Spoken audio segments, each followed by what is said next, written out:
this is a year to move forward. What is a high-performing system? It's accessible, it's affordable, it optimizes and focuses and begins with population health status. It improves the outcome of acute and chronic illnesses, and it protects patient safety and satisfaction. It's not hospital-centered. It prevents avoidable hospitalizations. It addresses disparities of access and quality and outcome. It focuses on the determinants of poor health, morbidity and mortality, not palliation of the results of lifelong inattention to those determinants of health. It looks at prevention, early detection and early treatment of precursor illnesses takes place. There's proactive management of chronic diseases. It's a system that's based on information and on transparency and protects privacy and choice and liberty. Those are overall what our large goals are. I always hasten to add 3 more particular characteristics for me of a high-performing system. It has to generate or have access to the capital it needs to continually reform itself. It needs to support research leadership for this state, and it should be producing the long-term healthcare workforce that we need. So what are the steps that we're taking now towards that? We've had some great achievements in expanding access over the last year without federal cooperation. We hope to have that in the future, but our expansion of CHIP to incomes up to 400% of the federal poverty level was significant. We're awaiting our report from our Partnership for Coverage on next steps, and clearly that's something we're going to be looking to the new administration in Washington for assistance on. We've rolled out across the state, beginning last April, a prevention agenda, 10 areas of primary prevention: obesity, smoking, accidents, sexually transmitted diseases, the kind of true investments we make today so that we don't have a lifetime of bad health. I've toured the state. I see Martha Poffett here that's toured with me some of the time.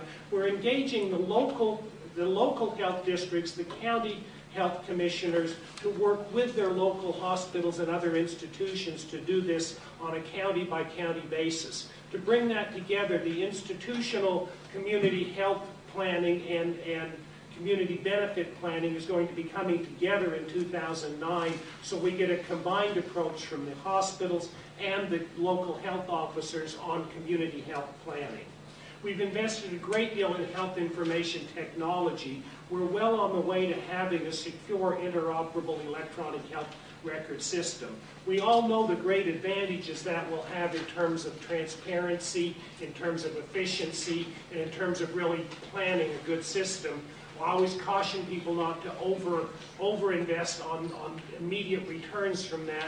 IT takes a long time. The landscape is littered with the bones of failed IT efforts, so we're being cautious about our promises there while we get the investment going. But those are kind of the things that everyone likes. Improved access to health care, especially for children, public health initiatives, investment, information technology investments. Everyone likes those. For us, in particular, highlighted during this period of budget constraint, we have to do that through transformative reimbursement reform. The phrase I owe to Deborah Backrack, using reimbursement reform to transform the system so that reimbursement actually supports population health outcomes that we're aimed at. What can we do to reduce the incidence of obesity and smoking, asthma, and maternal health and child improvements? Can we modernize and rationalize this system so that it's actually one of the tools that shapes a better system? I've often used the analogy that the reimbursement stream is like one of these big rivers that shapes the landscape out west. And if you want to understand the healthcare landscape of New York, you have to begin by understanding the reimbursement system. If it's flowed to acute care and not to prevention, then we have an overbuilt acute care sector. If it flows to the wrong kinds of long-term care, that's what we'll get. We have to change the direction and flow of that reimbursement stream to get a better result. As we do that, we clearly need to reinvigorate local planning. I'll remind everyone that the Berger Commission and Berger recommendations were about facilities in the 21st century, pretty much a bricks and mortar approach. It was about facilities, end the medical arms race, end duplication of services, take apart dysfunctional local and regional markets and let them reform on a functional basis, as I've described in Schenectady, in Buffalo, in Kingston. In June, we completed that. In large measure, it's been a great success. We're already seeing results flowing from that in more stable institutions and improved margins. The next wave of this, though, and actually the Berger report realized this, it has to be about reforming reimbursement, reforming the functioning of the system, that transformational reimbursement reform that Deborah talked about. Think of reimbursement as a planning tool. The United Hospital Fund a while back did an interesting kind of historical survey of healthcare planning in New York. And I found in that kind of a plaintive little nugget where they said the trouble with the old HSA approach to planning ended up, they said something like this, it ended up being about planning for the services that there wasn't adequate reimbursement for. Our model in the future would be to use reimbursement as a planning tool. I'll guarantee you as a hospital executive, if you would plan for me a margin in improved services, in obstetrical services, in primary care, I'll plan the facilities and the program. Just plan a reimbursement model that gives me an adequate margin there.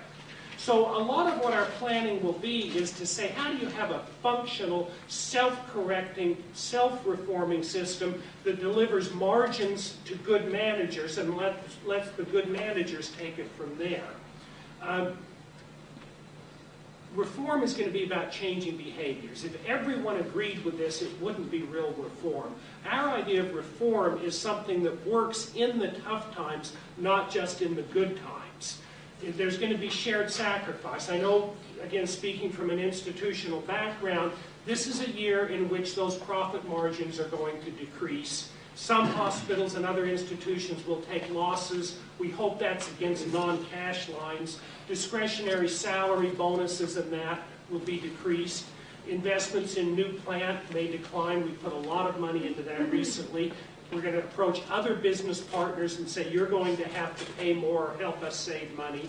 But we have excellent chief executives and other leaders around the state, and I think they're ready for this. We're ready to help those institutions with regulatory relaxation whenever possible, assist them in finding the capital that they need, listen to them about how we can phase this in and make it practical.